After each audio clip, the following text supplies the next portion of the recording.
Cancer ఒకప్పుడు వృద్ధుల్లో మాత్రమే వచ్చేది. కానీ నేడు మారుతున్న జీవనశైలి కారణంగా చిన్న పెద్ద అనే తేడా లేకుండా అందర్నీ చుట్టుముడుతోంది. ఈ మధ్య కాలంలో యువకుల్లో కూడా ఈ వ్యాధి వస్తోంది. ఇటీవల Brigham and women's hospital, Harvard university నివేదిక ప్రకారం 50 ఏళ్లలోపు వారికి క్యాన్సర్ ముప్పు ఎక్కువగా పెరుగుతోందని తెలిపింది.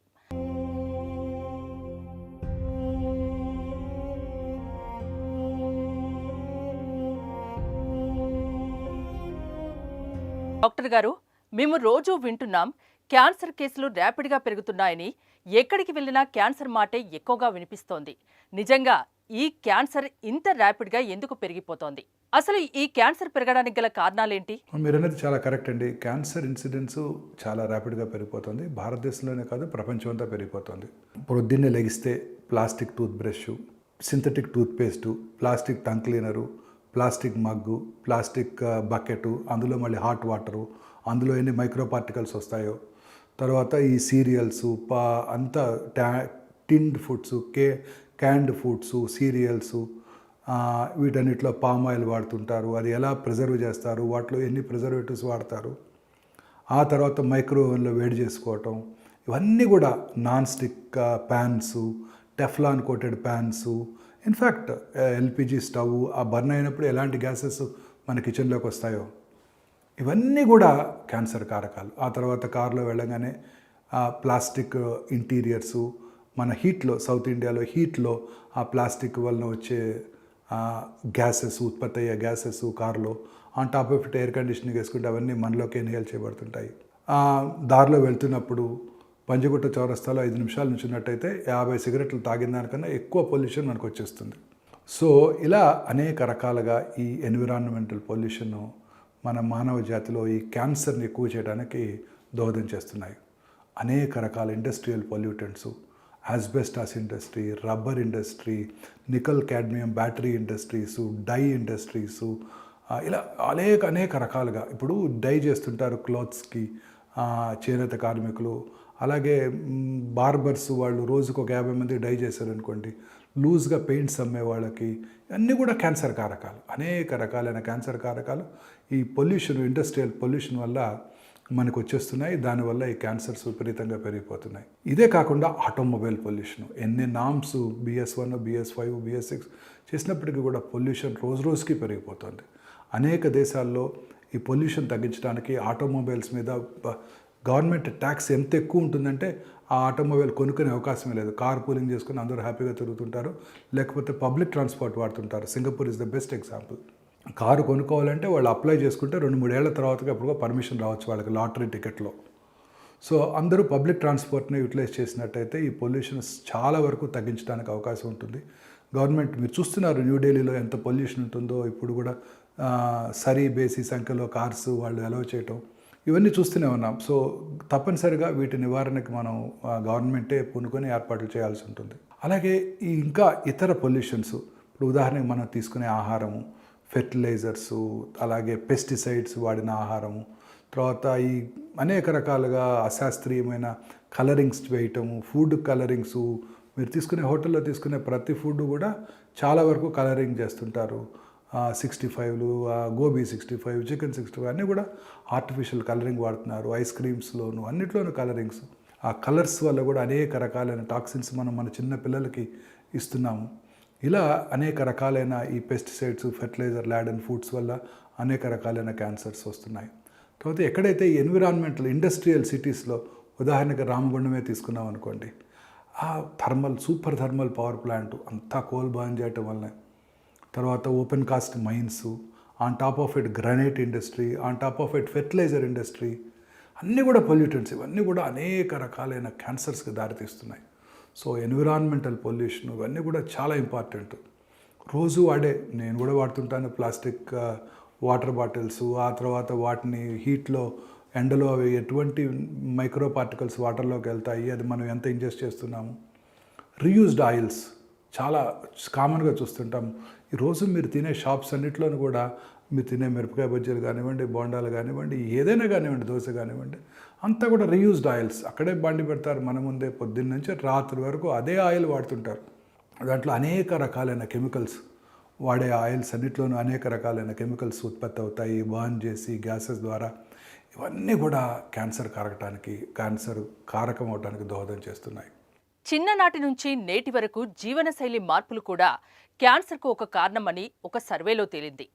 క్యాన్సర్ రావడానికి ఆహారం, జీవనశైలి, పర్యావరణం, కడుపులో ఉండే పురుగులు, ఊబకాయం కారణం కావచ్చంటున్నారు నిపుణులు. మన life style very important thing ఏంటంటే, నార్మల్గా పొద్దున్నే మనం పగలంతా పని చేసుకొని అర్లీగా భోజనం చేసి పూర్వకాలంలో అప్పుడు కరెంటు కూడా పెద్దగా ఉండేది కదా, మహా ఉంటే ఒక 40 వాట్ బల్బ్ ఉండేది.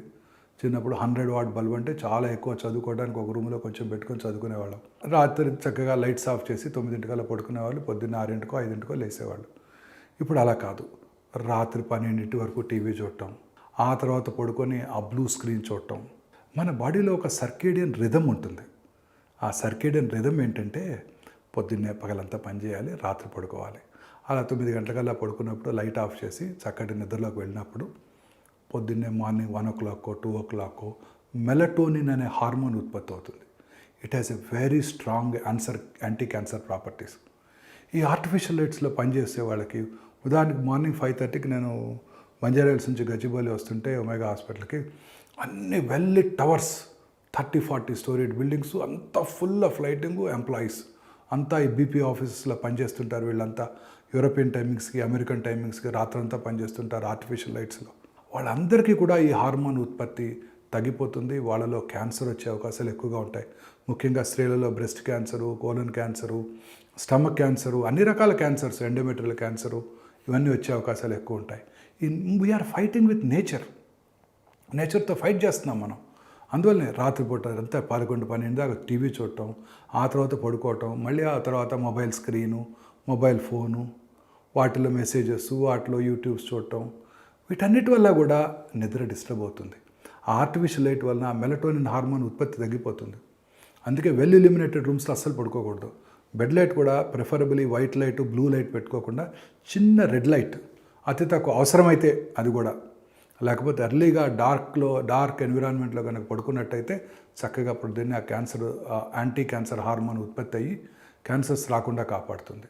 సో ఇదంతా కూడా లైఫ్ స్టైల్ మార్పులు. 12 దాకా టీవీ చూడటం, పొద్దున్నే చదువుకునే వాళ్ళు కూడా చదువుకుంటారు, ఆఫ్ కోర్స్ ఎక్కువ రోజులు అన్ని గంటలు చదవం. బట్ ఈ మొబైల్ స్క్రీన్స్ రాత్రిపూట తప్పనిసరిగా, ఇప్పటి నుంచే పిల్లలకే ఈ మొబైల్ స్క్రీన్స్, 5 ఏళ్ళు 6 ఏళ్ళ పిల్లలే మొబైల్ స్క్రీన్స్ చూస్తున్నారు, లేటుగా పడుకుంటున్నారు పిల్లలు కూడా. వీళ్ళందరికీ కూడాను లాంగ్ టర్మ్లో క్యాన్సర్ వచ్చే అవకాశాలు ఎక్కువగా ఉంటాయి. చిన్నప్పటి నుంచి అధిక బరువు ఉన్న వారికి కూడా క్యాన్సర్ వచ్చే రిస్క్ ఎక్కువగా ఉంటుందని నిపుణులు చెప్తున్నారు. మరి ఏ క్యాన్సర్లు ఎక్కువగా పెరుగుతున్నాయి? డాక్టర్తో ఒకసారి మాట్లాడదాం. ఇంకొక అతి ముఖ్యమైన కారణం క్యాన్సర్ రావడానికి ఒబిసిటీ, ఊబకాయం. ఈ ఫాస్ట్ ఫుడ్స్, అన్నిటికన్నా ఫాస్ట్ ఫుడ్స్ ఎక్కువ తీసుకుంటుంటారు. ఈ ఫాస్ట్ ఫుడ్స్ అన్నిట్లో కూడా హై ఫ్యాట్స్ ఎక్కువ ఉంటాయి, వాటిలో కూడా సాచురేటెడ్ ఫ్యాట్స్ ఎక్కువగా ఉంటాయి. మనకు అవన్నీ కూడా క్యాన్సర్ దోహదం కలిగజేస్తాయి. అవన్నీ కూడా అనేక రకాల ప్రిజర్వేటివ్స్ వాడి దాంతోపాటు అది తీసుకోవడం వల్ల అవన్నీ కూడా మన బాడీకి హాని చేస్తాయి, క్యాన్సర్ రావడానికి దోహదం చేస్తాయి. కేక్స్, బేకరీ ఐటమ్స్, కన్ఫెక్షనరీస్ అన్నీ కూడాను, పెటిసరీ అన్నీ కూడాను మైదాతో తయారు చేసే ఉంటాయి. ఇవన్నీ కూడా high calorie, lot of sugary items, carbohydrates సమపాళ్ళలో తీసుకోవాలి. అన్నీ కూడా కార్బోహైడ్రేట్స్, ప్రోటీన్, ఫ్యాట్ అన్ని సమపాళ్ళలో తీసుకున్నట్టయితే మనకి ప్రాపర్గా డైజెషన్ బాగుంటుంది. అలాగే ఊబకాయం రాకుండా కూడా చూసుకోవడానికి అవకాశం ఉంటుంది. ఈ obesity is a very important factor in the etiology of cancer. అనేక రకాలైన క్యాన్సర్స్, జీర్ణాశయ cancers, colon cancers, breast cancers, endometrial cancers ఊబకాయం ఉన్న వాళ్ళలో ఎక్కువగా వస్తుంటాయి. సో ఇది చాలా ఇంపార్టెంట్. ఈ ఫ్యాటీ ఫుడ్స్, క్యాండ్ ఫుడ్స్ అన్నీ అవాయిడ్ చేయటం. అనేక రకాలైన కెమికల్స్ వాడుతుంటారు ఈ హోటల్స్లో వాడే ఫుడ్స్లో, కలరింగ్ కోసం, టేస్ట్ కోసం, అజినమోటో, అవన్నీ కూడా క్యాన్సర్ కారక పదార్థాలే. ఇవన్నిటిని అవాయిడ్ చేయాల్సి ఉంటుందన్నమాట. టొబాకో స్మోక్ చేసిన 6 సెకండ్స్లో ఆ టొబాకోలో ఉండే 80 to 100 క్యాన్సర్ కారక సబ్స్టెన్సెస్, దాన్నే కార్సినోజెన్స్ అంటారు, మన బ్లడ్లోకి వెళ్ళిపోయి బాడీ అంతా కూడా ఆ బ్లడ్ ద్వారా వ్యాప్తి చెంది అనేక రకాలైన క్యాన్సర్కి దోహదం చేస్తాయి. టొబాకో స్మోకింగ్ ఒక లంగ్ క్యాన్సరు, ఓరల్ క్యాన్సర్సు, తర్వాత స్వరపేటిక క్యాన్సరు కానే కాదు, మిగతా బాడీ అంతా కూడా క్యాన్సర్ వచ్చే అవకాశాలు ఎక్కువగా ఉంటాయి. బ్లాడర్ క్యాన్సర్సు, ప్యాంక్రియాటిక్ క్యాన్సర్సు, ఇంకా భారతదేశంలో గర్భసంచి ముఖద్వార క్యాన్సరు హ్యూమన్ పాపిలోమాటస్ వైరస్ వల్ల వస్తుందని మనకు తెలుసు. అదే అబ్రాడ్లో ఈ వైరస్ ఎక్కువగా వ్యాప్తి చెందినప్పుడు కూడా వాళ్ళలో లేడీస్లో క్యాన్సర్ ఎందుకు వస్తుందంటే స్మోకింగ్ చేసే స్త్రీలలో ఈ క్యాన్సర్ ఎక్కువ చూస్తున్నాం. అంటే ఇక్కడ మన నోటితో స్మోక్ చేస్తే ఆ కార్సినోజన్స్, క్యాన్సర్ కారక సబ్స్టెన్సెస్ సర్విక్స్, యూట్రైన్ సర్విక్స్ దగ్గర సెక్రిషన్లో సెక్రెట్ చేయబడి అక్కడ క్యాన్సర్ కలిగిస్తుంది. అంటే ఎంత పవర్ఫుల్లో చూడండి. సో చాలామంది ఈ టొబాకో నవ్వులుతూ ఉంటారు అనేక రకాలుగా, గుట్కా, కైని, తంబాకు, ఇలా రకరకాల ఏరియాస్లో రకరకాల పేర్లతో వాటిని పిలుస్తూ ఉంటారు. నోట్లో తిని దాన్ని ఊసేస్తాం కదా, మనకు క్యాన్సర్ రాదు అనుకుంటారు. నోట్లో ఉన్నప్పుడే ఫ్యూ సెకండ్స్లోనే ఆ గమ్స్ నుంచి, ఆ జింజివల్ మ్యూకజా నుంచి, బకల్ మ్యూకజా నుంచి, టంగ్ నుంచి బ్లడ్లోకి అబ్జార్బ్ చేయబడి నోట్లోనే కాకుండా శరీరంలో ఇతర భాగాల్లో కూడా ఈ క్యాన్సర్ కలిగించవచ్చు. దీన్నే స్మోక్లెస్ టొబాకో అంటారు. అంటే ఈ అనేక రకాలుగా దీన్ని ఇంజెస్ట్ చేస్తుంటారు. ఇవన్నీ కూడా క్యాన్సర్ని కలిగిస్తాయి. అలాగే alcohol is a very significant factor ఈ క్యాన్సర్ కలిగించడానికి. ఎస్పెషల్లీ ఈ రెండు కలిసినట్టయితే సినర్జిస్టిక్ ఎఫెక్ట్. అంటే స్మోకింగ్ చేస్తే 100కో 40 మందికి వస్తుంది క్యాన్సరు, ఆల్కహాల్ తాగితే 100కో 10 మందికి వస్తుంది, రెండు చేస్తే 100కి 80 మందికి వస్తుంది, 50 కాదు 80 మందికి వస్తుంది. సినర్జిస్టిక్ ఎఫెక్ట్ ఉంది. అంటే రెండు కలిసి ఇంకా potent etiological factor for cancer causation అనమాట. ఇది చాలా ఇంపార్టెంట్. అన్నిటికీ దూరంగా ఉండటం, అనేక రకాలైన క్యాన్సర్స్ ఈ టొబాకో స్మోకింగ్, ఆల్కహాల్ వలన చూస్తున్నాము. వీటికి దూరంగా ఉన్నట్టయితే భారతదేశంలో ఎస్పెషల్లీ సౌత్ ఇండియాలో టొబాకో కనుక బ్యాన్ చేసినట్టయితే పార్లమెంట్ యాక్ట్ ప్రకారం ఇవాళ సౌత్ ఇండియాలో పురుషుల్లో వచ్చే 40% క్యాన్సర్స్ని మనం పూర్తిగా నివారించవచ్చు. క్యాన్సర్ రాకుండా చేసుకోవాలంటే ప్రస్తుతం వ్యాక్సిన్లు అందుబాటులోకి వచ్చాయి. ఈ వ్యాక్సిన్లు పెళ్లికి ముందు తీసుకుంటే మంచిది. వీటితో పాటు క్యాన్సర్ స్క్రీనింగ్ పరీక్షలు కూడా ఎంతో ముఖ్యం. భారతదేశంలో అత్యధికంగా కనబడే క్యాన్సర్ సర్వైకల్ క్యాన్సర్, గర్భసంచి ముఖద్వార క్యాన్సర్. దీనికి ఇంపార్టెంట్ కాజు హ్యూమన్ పాపిలోమాటస్ వైరస్. ఈ హెచ్పివి వైరస్ ఎక్కువగా వ్యాప్తి చెందుతుంది. దక్షిణ భారతదేశంలోనే ఎక్కువ, తీర ప్రాంత ప్రజలు ఎక్కువ ఎందుకు చూస్తున్నామంటే హ్యూమిడ్ ఎన్విరాన్మెంట్, అంటే తేమ కలిగిన వాతావరణంలో ఈ వైరస్ ఎక్కువగా వ్యాప్తి చెందుతుంది. ముఖ్యంగా సోషల్లీ, ఎకనామికల్లీ బ్యాక్వర్డ్ పీపుల్లో పరిశుభ్రత, హైజీన్ పాటించినప్పుడు అక్కడ ఈ పీరియడ్స్ టైంలో అక్కడ ఇన్ఫెక్షన్స్ ఎక్కువైపోయి అది క్యాన్సర్కి దోహదం చేస్తుంటాయి అన్నమాట. అదే రిచ్ పీపుల్లో ఈ క్యాన్సర్ మనం చూడం, గర్భసంచి ముఖద్వార క్యాన్సర్. వాళ్ళలో ఎండోమెట్రియల్ క్యాన్సర్, అంటే బాడీ ఆఫ్ యూటరస్ క్యాన్సర్ ఎక్కువగా చూస్తుంటాం. సో ఈ గర్భసంచి ముఖద్వార క్యాన్సర్ రావడానికి ముఖ్య కారణము ఈ హ్యూమన్ పాపిలోమాటస్ వైరల్ ఇన్ఫెక్షన్. ఈ వైరల్ ఇన్ఫెక్షన్ కనుక మనం ప్రివెంట్ చేసినట్టయితే, అంటే మన ఆడపిల్లలందరికీ 10 ఏళ్ళు వచ్చినప్పుడు, అంటే వైరస్ రాకముందే ఈ వ్యాక్సిన్ కనుక ఇచ్చినట్టయితే, 3 డోసెస్ వ్యాక్సిన్ కనుక ఇచ్చినట్టయితే, మనం మసూచిని, పోలియోని ఎట్లా రూపుమాపామో, ఎట్లా దాన్ని రాకుండా చేసామో, ఇట్లా సర్వైకల్ క్యాన్సర్ని కూడా మనం రాకుండా చేసుకోవచ్చు. ఈ సర్వైకల్ క్యాన్సర్ వైరస్, అదే పాపిలోమాటస్ వైరస్, అది ఎలా ఉంటుందంటే అది సర్వైకల్ ఎపిథీలియంలోకి వెళ్ళి ఆ సెల్ లోపల ఉంటుంది. సెల్ లోపల ఉన్నట్టయితే ఏమవుతుంది, మన బాడీ డిఫెన్స్ మెకానిజమ్స్ దాన్ని గుర్తించలేవు. అందుకని యాంటీబాడీస్ తయారవ్వవు. దానికి యాంటీబాడీస్ తయారవునప్పుడు రిపీటెడ్ ఇన్ఫెక్షన్స్ వస్తాయి. ఉదాహరణ కరోనా వచ్చింది అనుకోండి, మనకు వెంటనే కరోనాకి యాంటీబాడీస్ తయారవుతుంది. సెకండ్ టైం కరోనా వచ్చినట్టయితే మనం దాన్ని చక్కగా ఎదుర్కోగలం. మరి హ్యూమన్ పాపిలోమాటస్ వైరస్ ఇంట్రాసెల్యులర్గా ఉండటం వల్ల మన బాడీ డిఫెన్స్ మెకానిజమ్స్, మన వైట్ సెల్స్ దాన్ని గుర్తించలేవు. అందువల్ల దానికి యాంటీబాడీస్ తయారవ్వవు. వేరేజ్ వ్యాక్సిన్ కనుక ఇచ్చినట్టయితే యాంటీబాడీస్ తయారవుతాయి. మన ఆడపిల్లలందరికీ 10 ఏళ్ళు రాగానే సెల్ ఫోన్ గిఫ్ట్ ఇచ్చే బదులు ఈ వ్యాక్సిన్ అంతకన్నా తక్కువ ఖరీదులో వచ్చే వ్యాక్సిన్ కనుక గిఫ్ట్ చేసినట్టయితే మనము ఖచ్చితంగా ఈ క్యాన్సర్ రాకుండా చేసుకోవచ్చు. ఈ ఇయర్ బడ్జెట్లోనే ఈ సర్వైకల్ క్యాన్సర్ వ్యాక్సిన్ కూడా యూనివర్సల్ ఇమ్యునైజేషన్ ప్రోగ్రాంలో ఇంక్లూడ్ చేసి మన భారతదేశంలో పుట్టిన ప్రతి ఆడపిల్లకి ఈ వ్యాక్సిన్ ఇచ్చే పథకాన్ని ప్రవేశపెట్టబోతున్నారని మన ఫైనాన్స్ మినిస్టర్ గారు చెప్పారు. దీనివల్ల ఖచ్చితంగా ఈ సర్వైకల్ క్యాన్సర్ వలన మోర్టాలిటీని మనం పూర్తిగా తగ్గించగలుగుతాము. రెగ్యులర్గా ఫ్రెష్ ఫ్రూట్స్ ఎక్కువగా తీసుకుంటూ, వెజిటబుల్స్ ఎస్పెషల్లీ గ్రీన్స్ ఎక్కువగా తీసుకుంటూ, రెడ్ మీట్ అనేది చాలా తక్కువగా తీసుకుంటూ, తర్వాత దురలవాట్లకి దూరంగా ఉంటూ, టొబాకో స్మోకింగు, ఆల్కహాల్ వీటికి దూరంగా ఉండటం, ఇవన్నీ కూడా రెగ్యులర్గా ఎక్సర్సైజ్ చేస్తూ లీన్ బాడీ మాస్ మెయింటైన్ చేసినట్టయితే క్యాన్సర్ కూడా దూరంగా ఉండడానికి అవకాశం ఉంటుంది. భారతదేశంలో అఫీషియల్ స్టాటిస్టిక్స్ ప్రకారం అంటే Indian council for medical research New Delhi వారి స్టాటిస్టిక్స్ ప్రకారం 2022లో మోర్ దాన్ 15 lakh కొత్త క్యాన్సర్ కేసెస్ భారతదేశంలో డయాగ్నోస్ చేయబడ్డాయి. భారతదేశం population approximately 142 crores. China population కూడా ఈక్వల్లీ 140 crores, మనకన్నా 1 crore తక్కువ ఉందేమో. బట్ చైనాలో more than 36 lakh new cancer cases కనుగొనబడ్డాయి. భారతదేశంలో ఇప్పటికీ కూడా cancer is not a notifiable disease. అంటే వాళ్ళు మార్నింగ్ నేను కొత్త క్యాన్సర్ పేషెంట్ డయాగ్నోస్ చేశాను అనుకోండి, నేను ఎవరికి ఇన్ఫార్మ్ చేయాల్సిన అవసరం లేదు. డైరెక్ట్గా క్యాన్సర్ కావాల్సిన ట్రీట్మెంట్ చేసేస్తే సరిపోతుంది. అదే ఉదాహరణ కరోనా కేసు చూశాను అనుకోండి పొరపాటున పొద్దున్నే, వెంటనే మున్సిపల్ అథారిటీస్కి హెల్త్ అథారిటీస్కి వెబ్లో అదే అప్లోడ్ చేయాల్సి ఉంటుంది. So corona is a notifiable disease. అలా క్యాన్సర్ని కూడా మనం నోటిఫైబుల్ డిసీజ్ కనుక చేసినట్టయితే మన డాక్టర్లు సైంటిస్టులు అందరూ కూడా క్యాన్సర్ ఇన్సిడెన్స్ భారతదేశంలో 15 లక్షలకి డబుల్ ఉంటుందని అనుకుంటున్నారు. చాలా చోట్ల it is going unnoticed, unrecorded వెళ్ళిపోతున్నాయి. అన్ని చోట్ల డయాగ్నోస్ అవుతుంది, ట్రీట్మెంట్ అయిపోతుంది. పాపులేషన్ బేస్డ్ రిజిస్ట్రీలు కొన్ని మెట్రోపాలిటన్ సిటీస్లో తప్ప ఇంక్లూడింగ్ మన హైదరాబాద్ సిటీలో కూడా లేదు. అందువల్ల క్యాన్సర్ ఇన్సిడెన్స్ కరెక్ట్గా చెప్పలేము. బట్ క్యాన్సర్ ఇన్సిడెన్స్ అంటే సంవత్సరానికి వచ్చే కొత్త క్యాన్సర్ కేసెస్ రోజు రోజుకి పెరిగిపోతున్నాయి.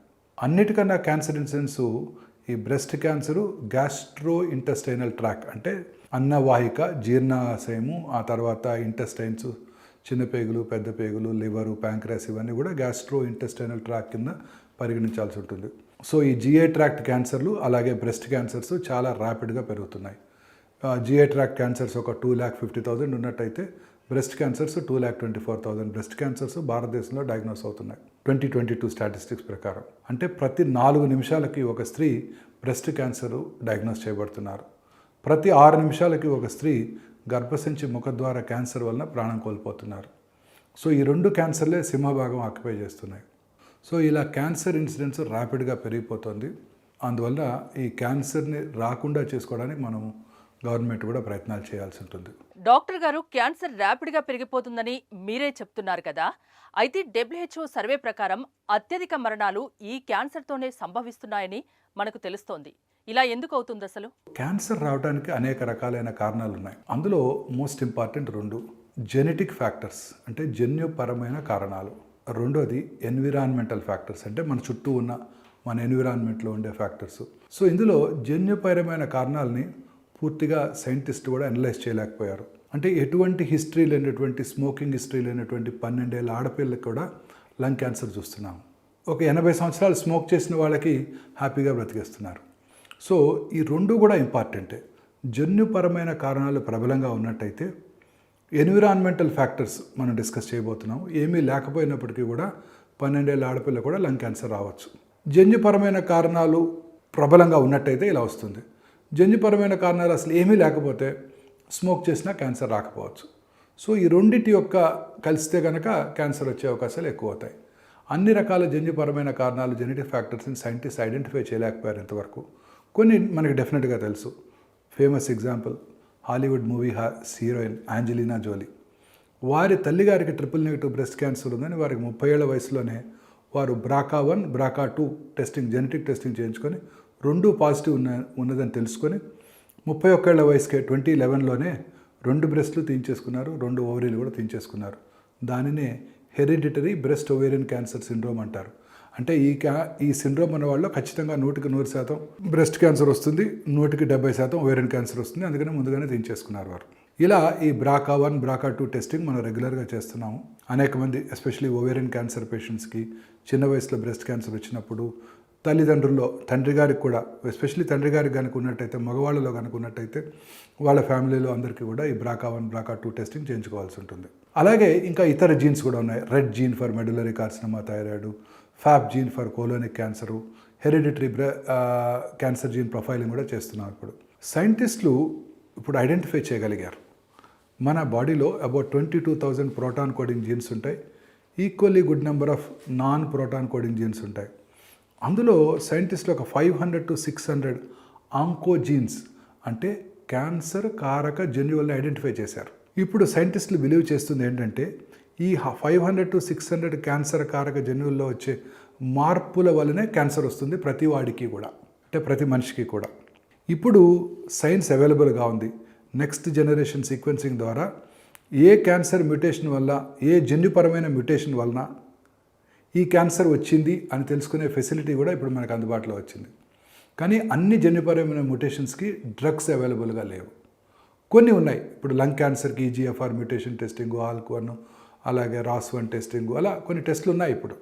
బట్ అన్ని క్యాన్సర్స్కి డ్రగ్స్ అందుబాటులో లేవు. దీన్నే డ్రగబుల్ మ్యుటేషన్ అంటాం. అలాగే కొన్నిసార్లు 2-3 మ్యుటేషన్స్ ఉండొచ్చు. అప్పుడు డ్రైవర్ మ్యుటేషన్, ఏది డ్రైవ్ చేసింది ఈ క్యాన్సర్ రావడానికి. ఒకే శరీరంలో ఒకే క్యాన్సరు 2-3 చోట్ల ఉన్నట్టయితే ప్రతి దాంట్లో కూడా మ్యుటేషన్ వేరుగా ఉండవచ్చు. Cancer cells are much smarter than scientist. అలా మార్పులు చెందుతూ ఉంటాయి అవి. అందువల్ల ట్రీట్మెంట్ కూడా పెద్దగా లొంగవు. సో ఈ జన్యుపరమైన మ్యుటేషన్ అనేది ఒక ఇంపార్టెంట్ కారణం. బట్ ఎన్విరాన్మెంటల్ ఫ్యాక్టర్స్ చాలా ఇంపార్టెంట్. ఇది మనం మాడిఫై చేసుకోవాలి. ఎందుకంటే this going to be very difficult in modern world. Cancer రాకుండా ఉండాలంటే ఇప్పటి వరకు మనం చెప్పుకున్న కారకాలకు దూరంగా ఉండాలి.